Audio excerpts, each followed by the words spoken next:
चलो बच्चों, welcome to study by brigade. This is वादावलम एंड द थिंग इज कि जब भी मैं यहाँ पर आता हूँ आप लोग के सामने तो बहुत सारी पढ़ाई की बात करता हूँ, बहुत सारा ज्ञान मैं आप लोग को देता हूँ हमेशा। कोशिश करता हूँ कि बेस्ट टू बेस्ट चीजें आप लोग के लिए लेकर के आते जाऊँ। बट आज इस सेशन का मोटिव बहुत सारी पढ़ाई नहीं करना है। जब पढ़ाई करते हो आप प्रिपरेशन करते हो, प्रिपरेशन के बाद जब आप कुछ अचीव करते हो तो उसकी क्या जर्नी होती है, क्या एक्सपीरियंस होता है, क्या स्ट्रैटेजी होती है, इन सब चीजों पे आप यहाँ पे बात करेंगे। जैसा कि आज 13 मई को हमने देखा मॉर्निंग में सडन रिजल्ट आ गया यहाँ पर। ऑल्दो हम प्रिपेयर नहीं थे इस चीज के लिए, क्योंकि सीबीएसई ने खुद अपनी वेबसाइट पे मेंशन किया होता है कि 20 मई के बाद रिजल्ट आएगा। और आज सडन रिजल्ट आ गया मॉर्निंग में जब हम उठे एंड अचानक से दिखा कि भाई रिजल्ट आ गया। तो हमारे साथ यहाँ पर अवेलेबल है दिया अग्रवाल, जिन्होंने बहुत अच्छा स्कोर किया है, बहुत बहुत बहुत सारे मार्क्स लेकर के आए, बहुत सारे मार्क्स लेकर के आए। एंड क्या एक्सपीरियंस रहा इसके पीछे, क्या स्ट्रैटेजी थी, किस तरीके से उन्होंने इस गोल को अचीव किया है, इस बारे में हम इस सेशन के अंदर बात करने वाले हैं। सो वेलकम दिया। एंड आप मुझे प्लीज बताइए कि फर्स्ट ऑफ ऑल कैसे पता चला आपको कि आज रिजल्ट आ गया। थैंक यू सर, मुझे अपॉर्चुनिटी देने के लिए। तो सर यही है, मुझे एकदम अब मेरे क्लासमेट के द्वारा पता चला कि रिज़ल्ट आ गया है। First of all I was so panic कि क्या करना है, क्या नहीं करना है। फिर वही रिज़ल्ट निकला, मैंने सारे टीचर्स, अपने घर वाले, आपको सबको बताया। तो फिर रिजल्ट देखने में वही आप एक्साइटेड थे या थोड़ा सा डर लग रहा था कि यार रिजल्ट अभी ना देखूं, थोड़ी देर मतलब थोड़ा शिफ्ट कर दूं, थोड़ा टाइम बाद देख लूं, या एकदम एक्साइटमेंट के साथ आप फटाफट रिजल्ट देखने चले गए। नहीं सर, एक साथ एक्साइटमेंट के साथ तुरंत। एक्साइटमेंट साथ कौन कौन था आपके साथ में जब आप रिजल्ट ओपन कर रहे थे? सर मैं अकेली थी। ओके, सो आप जब आपने अपना रिजल्ट जो है पेरेंट्स के साथ शेयर किया, उनका क्या रिएक्शन था? सर वो लोग तो बहुत खुश हैं, स्पेशली मम्मी, सबको फ़ोन लगा लगा के कि इतने आए दिया के, बहुत ग्रेट खुश ग्रेट है। ग्रेट। तो मतलब लाइक अभी तो खुशी का एकदम माहौल बना हुआ है घर पे एंड सेलिब्रेशन वगैरह स्टार्ट हो गया है। ऑल्दो उतना अच्छे सेलिब्रेट अभी नहीं कर रहे हैं आप लोग, क्योंकि जस्ट बिकॉज आपका कुछ ही दिनों में सीयूटी का एग्जामिनेशन है एंड आप उसको लेके भी वरीड है। एंड द थिंग इज कि ऑब्वियस उसमें भी बहुत अच्छा परफॉर्म करने वाले हो। तो मुझे बताइए आपकी एक्सपेक्टेशंस क्या थी इस रिजल्ट को लेकर के? सर एक्सपेक्टेशंस तो थोड़ी ज़्यादा थी, बट ठीक है, 95 भी बहुत है। मतलब तो ऑल्दो जैसा हमेशा होता है कि और थोड़े से आ जाते तो और अच्छा होता। हाँ। ओके ठीक है, यस तो आपके ओवरऑल कितने परसेंटेज आप शेयर करें यहाँ पर? सर, मेरे 95%। ओके, सो इतने आते हैं मार्क्स, इतने परसेंटेज आते हैं। Yes sir. तो जब स्टार्टिंग में आपने जर्नी स्टार्ट की थी क्या टारगेट था? उस टाइम पे 95 का ही टारगेट किया था, या इससे और ज्यादा का टारगेट किया था, या बीच में आपने अपने टारगेट को शिफ्ट किया कम या ज्यादा में, या स्टार्टिंग से एक ही सर टारगेट लेके टारगेट तो चल रहे थे आप? हमेशा से मेरा, हाँ, सर स्टार्टिंग से टारगेट था 100% का, क्योंकि ऐसा सुना है कि 100% का ही रखो तभी कहीं जाके 98 99 आते हैं। तो तो जो हमेशा से आपने ही। ये सुना है आज उसको प्रूव भी कर दिया कि 100% का टारगेट रखो एंड कुछ एक दो मार्क्स कम भी हो जाएंगे तो चलेगा, बट टारगेट हमेशा फुल होना चाहिए। Is it? चलिए, तो दैट्स ग्रेट।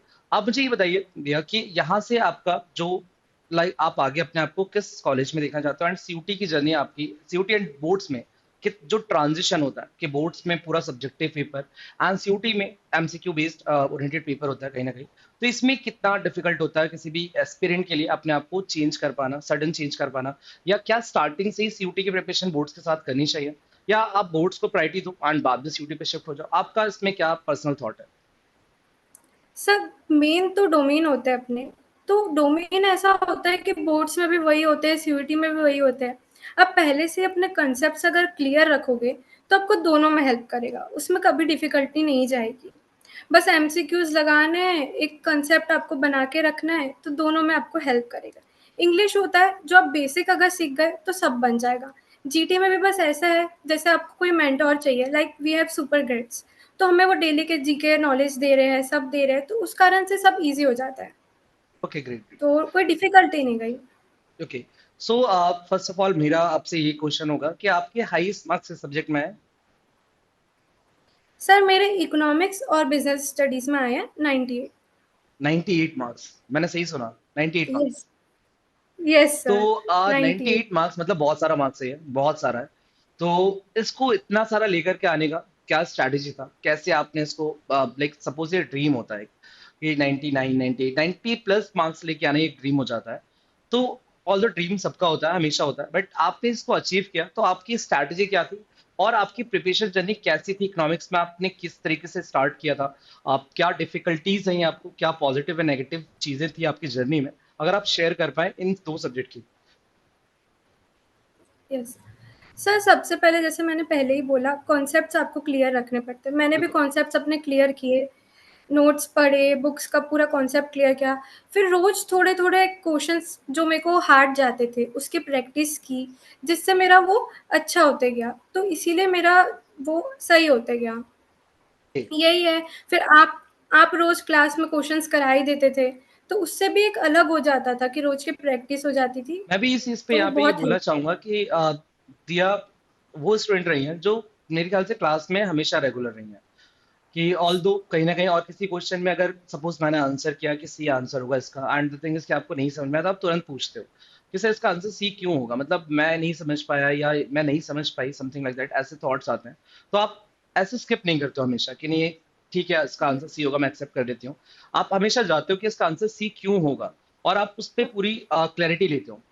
तो कहीं ना कहीं मुझे लगता है ये भी चीजें आपके लिए बहुत ज्यादा इंपॉर्टेंट हो जाती है जब आप किसी चीज को मानने से मतलब आप इनकार करना चालू कर देते हो कि नहीं यार, ये चीज अगर मैंने पढ़ रखी है, अगर एज पर द कॉन्सेप्ट अगर मुझे जब तक क्लियर नहीं हो रहा तब तक मैं इसको करेक्ट नहीं मानूंगी। अगर मुझे कॉन्सेप्ट के अकॉर्डिंग आंसर पता चल रहा है कि यार ये कॉन्सेप्ट की वजह से आंसर आया है, ऑल्दो आंसर सब लोग सुन लेते हैं, समझ में आ जाता है, बट थिंग्स ये प्रॉब्लम भी आता है। एंड ये आप में बहुत अच्छी चीज है, पॉजिटिव है, मैं आके सबके साथ भी शेयर करना चाहूंगा। आप ठीक है, तो आपने अभी थियोरेटिकल दो सब्जेक्ट के बारे में बताया कि आप उसमें ऑल्दो कॉन्सेप्ट पे वर्क करते हुए and continuously variety of questions को आप सॉल्व करते हैं क्लास के अंदर। What about accountancy? Accountancy although commerce में जैसे बच्चे कॉमर्स चूज करते हैं एंड उनके माइंड में उनके सीनियर्स के थ्रू बहुत सारे लोगों के थ्रू ये डाल दिया जाता है कि अकाउंटेंसी में स्कोर करना बहुत डिफिकल्ट है, पेपर छूट जाता है, बहुत हुँ। डिफिकल्ट पेपर आता है, लेंदी पेपर आता है। सो कैसा प्रिपरेशन टाइप था आपका? प्रिपरेशन में आप क्या कर रहे थे? प्रिपरेशन में किस तरीके से अपने आप को आप मैनेज कर रहे थे? सारे ही चैप्टर्स को आप किस तरह से कंप्लीट करते हैं? एंड एग्जामिनेशन में आपको कुछ प्रॉब्लम्स आई अकाउंटेंसी में जो आपने सुना था? हाँ, नो सर। तो सर ऐसा है कि जैसे अकाउंटेंसी 3 पार्ट्स में तो डिवाइड है ही बुक के, बिल्कुल। और उसमें क्या है जैसे फर्स्ट बुक जो है वो पूरा एक से रिलेटेड है। तो बिल्कुल। आप एक अगर चैप्टर समझ गए तो सब आपको बन जाएगा। सेकंड भी ऐसा ही है, शेयर्स अगर आपने समझ लिया, डिबेंचर्स ऐसे ही समझ लिया। फोर्थ में भी आपको है फॉर्मूला याद करना है, और कैश फ्लो का थोड़ा-सा माइंड का बस खेल है, बाकी सब हो जाता है। बस वो ये डेली आप प्रैक्टिस करोगे क्वेश्चंस, थोड़े-थोड़े क्वेश्चंस प्रैक्टिस करने से फिर सब हो जाता है सर। मतलब ऑल द थिंग्स कि मैं आप जितना आपकी बात समझ पा रहा हूँ, आपका ये कंसर्न है कि प्रैक्टिस हमेशा डेली बेसिस पे करनी चाहिए, इंस्टेड ऑफ कि ये शिफ्ट करना कि अभी ठीक है अभी सिर्फ कॉन्सेप्ट पढ़ लेता हूँ एंड कॉन्सेप्ट पढ़ लेती हूँ एंड थिंग उसके बाद हम जनवरी से स्टार्ट कर देंगे प्रैक्टिस। तो जितना डेली हम करते हैं कहीं ना कहीं वो हमारे लिए प्रॉब्लमेटिक हो सकता है। और यस सर। एग्जामिनेशन में क्या प्रॉब्लम आया? एग्जामिनेशन में जो डर रहता है जब आप गए होगे, ऑब्वियस है आपके भी माइंड में थॉट्स डाले गए होंगे, बहुत सारी रूमर्स आ जाते हैं माइंड में कि पेपर बहुत लेंदी आएगा, हुँ। छूट जाएगा। तो आपका एक्सपीरियंस कैसा था? क्या पेपर छूट रहा था या पेपर टाइम पे कंप्लीट हो रहा था? हाँ, सर तो ये तो था ही रूमर कि बहुत हार्ड आता है, छूट जाता है, ये रहता है, वो रहता है, और डर तो लगा ही था क्योंकि अभी तक कोई हार्ड पेपर आया नहीं था। सब ऐसे बोलते एक पेपर तो हार्ड आएगा ही। साइंस में ऑब्वियस। फिज़िक्स आया, कॉमर्स में अकाउंटेंसी आएगा। अच्छा, तो वही मतलब लग ऐसा रहा भी था कुछ कि होता यार है? बहुत हार्ड आएगा, बहुत। हाँ, हाँ। ओके। तो वही लग रहा था कि हार्ड आएगा, बट बहुत ईज़ी पेपर था, मतलब बहुत ज़्यादा ईज़ी पेपर था। सब पढ़ा हुआ था और टाइम तो बहुत जल्दी हो अकाउंटेंसी में गया था, आपने मतलब कितना स्कोर किया दिया? 97। 97। तो मतलब ऑल दो जो हाईएस्ट मार्क्स का मतलब डिस्कशन हो रहा था उसमें ऑलमोस्ट हाईएस्ट ही है ये भी। 98 97 आपके मेन तीनों सब्जेक्ट में 98 90 97 ये आपने अचीव किया है। So literally yes. जब ये सोचा जाता है तो बहुत ज्यादा डिफिकल्ट लगता है, बट आई थिंक आपने उसको बहुत इजी बना दिया जब अपने मार्क्स लेकर के आ रहे हो। सो आप मुझे सबसे पहले तो ये बताइए कि आपका लॉन्ग टर्म गोल क्या है? आप यहाँ से अभी सीयूटी के थ्रू कौन सा कॉलेज टारगेट कर रहे हो, एंड इसके बाद आपका लॉन्ग टर्म गोल क्या है? कि आप अपने आप को 5 साल बाद कहाँ देखना चाहते हो, कि आप एज अ प्रोफेशन आप क्या चूज करना चाहते हो? सर सीयूटी के बाद तो मैं डीयू को ही टारगेट कर रही हूँ, एसआरसीसी, ओके। B Com honours. और सर उसके बाद ऐसा है कि सोचा हुआ है सब, अभी ऐसा है कि सब जब कर लेंगे तब बताएँगे। अच्छा, जब आपके मतलब सारी चीजें पाइपलाइन में है, अभी आप उसको एक एक करके स्टेप बाय स्टेप आप आगे बढ़ाओगे, करेक्ट? यस ठीक है। सर। सो भैया मुझे ये बताइए आप कि आपका पर्सनल थॉट क्या होगा अगर आप अपने एक्सपीरियंसेस को शेयर करना चाहें? अगर मान लीजिए कोई एस्पिरेंट आपको देख रहा है जिनको नेक्स्ट ईयर 12th का बोर्ड फेस करना है, साथ ही साथ उनको सीयूटी भी टारगेट करना है, तो उनके लिए आपका क्या सजेशन होगा? किन चीजों पर उनको काम करना चाहिए? क्या चीज उनको अपनी प्रिपरेशन जर्नी में अवॉइड करनी चाहिए? हुँ। अगर आप ये चीज शेयर कर पाए तो। सर ये कि ये बिल्कुल ईज़ी चीज़ है, हम्म। कोई भी कर सकता है, और बस ये है कि आपको डेली प्रैक्टिस करना है और अपने ऊपर विश्वास रखना है, टीचर्स की बात सुनना है, बस इतना आप कर लोगे हो जाएगा। और ये नहीं सोचना यार कल कर लूँगा, आज रहने देता हूँ, अभी एक ही तो ज़िंदगी है, जीना है, ऐसा कुछ नहीं। आपको अभी डेफिनेटली। करना है, अभी ही करना है, कल कभी नहीं आने वाला है। मतलब हमेशा ये थॉट आ जाता है माइंड में कि यार अब मूवीज वगैरह देखते हैं एंड मूवीज में डायलॉग्स वगैरह से बहुत ज्यादा इंस्पायर हो जाते हैं, तो काफी बच्चों का ये थॉट होता है कि भाई आज अगर मान लो इन सब चीज में फंस गए तो अपन चीजें कहाँ जिएंगे। आपका जो कंसर्न था आप यहाँ पे दिखाना चाह रहे थे, ये हुँ, बताना चाहते हैं आप हमें। तो मैंने भी एक डायलॉग सुनाऊंगा, मैं आपके साथ भी शेयर करूंगा और अपने व्यूअर्स के साथ भी शेयर करूंगा कि ऑब्वियस है एक मूवी थी, काफी ज्यादा इंस्पायरिंग मूवी थी एंड उसमें ये बोला गया कि कहीं पहुंचने के लिए कहीं से निकलना बहुत जरूरी है। सो हम अकाउंटेंसी पढ़ते हैं, वहां पे भी एक कॉन्सेप्ट होता है कि भाई अगर कोई दो लोग गेन कर रहे हैं तो ऑब्वियसली उसकी वजह से कुछ ना कुछ सेक्रीफाइसेस हैं। जितने सेक्रीफाइसेस हुँ। करोगे उतना गेन निकल के आता है। तो आपने अपनी प्रिपरेशन जर्नी में क्या क्या सेक्रीफाइस किया? सर लाइक अभी 1 साल हो गए होंगे मैं कोई मतलब शादी-वादी में नहीं गई हूँ। मतलब आपने पूरी और तरह से सोशल गैदरिंग वगैरह जो होती है वो पूरी तरह से अवॉइड करने की यस, कोशिश की? ओके। Yes sir. तो सर फ्रेंड्स लोग मिलते रहते थे, तो तक ज़्यादा नहीं, कभी-कभी तो जाती थी, बट एकदम ज़्यादा भी नहीं कि हर जगह चले जाऊँ।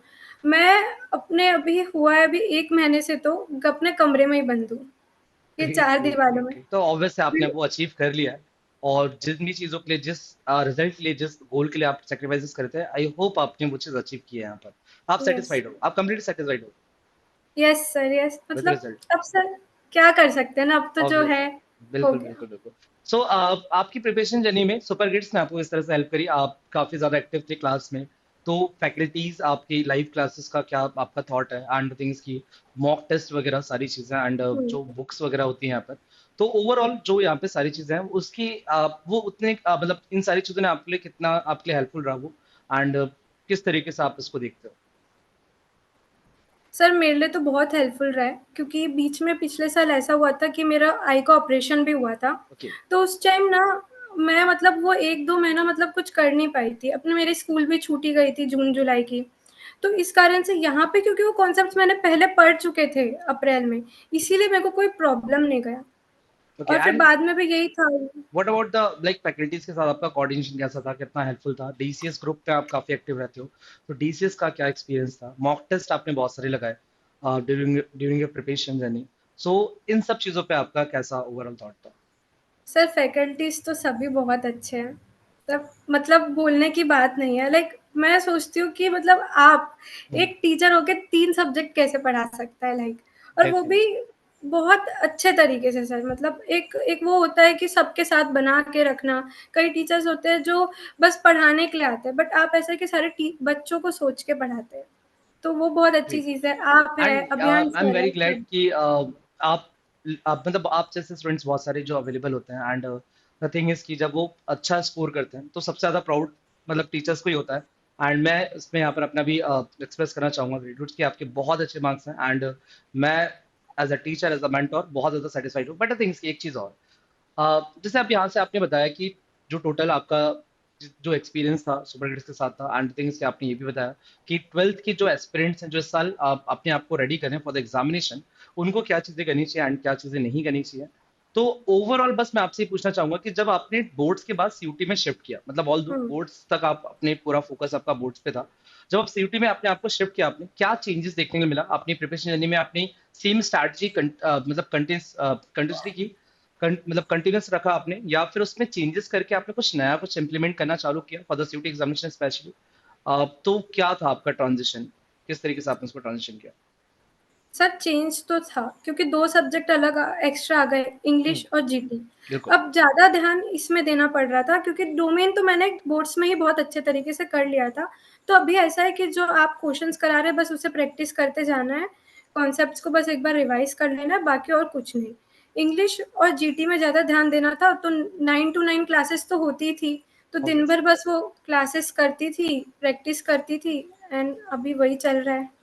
तो आई थिंक मेरे ख्याल से अभी इससे बाद अब सीयूटी से आपकी क्या एक्सपेक्टेशन है, सीयूटी को लेके आप कितना कॉन्फिडेंट हो एंड क्या लग रहा है आप 3 से 4 दिन बाद आपको सीयूटी एग्जामिनेशन देना है तो कितना कॉन्फिडेंट हो कि हाँ यार मैं बहुत अच्छा करने वाली हूँ? यस सर, पूरी तरह बहुत से रेडी अच्छा। हो आप? यस सर, तो पूरी डेफिनेटली आप तरह। Best first and the thing is कि यहाँ पे मुझे ऐसा फील हो रहा है कि सीयूटी के बाद भी मुझे आपके साथ कनेक्ट करना पड़ेगा एंड आप बहुत अच्छा स्कोर करने वाले हो, आई नो। एंड मुझे बिलीव भी है एंड डेफिनेटली आप बहुत अच्छा स्कोर करने वाले हो। सो ऑल द वेरी बेस्ट। आप यहाँ पे टाइम निकाला बिकॉज आज का डे बहुत ज्यादा इंपॉर्टेंट था, बहुत ज्यादा कहीं ना कहीं as compare to previous day आप काफी ज्यादा डिफरेंट डे आज, काफी ज्यादा एक्टिव रहे होगे आप लोग एंड काफी फोन कॉल आना, ये सारी चीजें उसमें भी स्टिल आपने टाइम निकाल के बहुत ज्यादा वैल्यूबल फीडबैक्स आप जो यहाँ पर पॉइंट ऑफ व्यू आपका शेयर किया आपने, जो भी आपकी प्रिपरेशन लेनी थी, जो आगे हमारे एस्पिरेंट्स के लिए बहुत ज्यादा बेनिफिशियल होगा। So once again thank you so much and बहुत बहुत बहुत सारा कॉन्ग्रेचुलेशन एंड इसके थ्रू आपको आगे की मैं विशेष भी देना चाहूंगा कि आगे जो आपका सीट एग्जामिनेशन में आप बहुत अच्छा करोगे एंड इसके अलावा जो आपका कॉलेज लाइफ, कॉलेज के बाद जो आपका जो आपने सीक्रेट रखा है आपका फ्यूचर लॉन्ग टर्म गोल, आप उस पे भी बहुत अच्छा अचीव करने वाले हो, डेफिनेटली करने वाले हो 100% श्योरिटी के साथ। So all the very best and thank you so very much Diya Agarwal.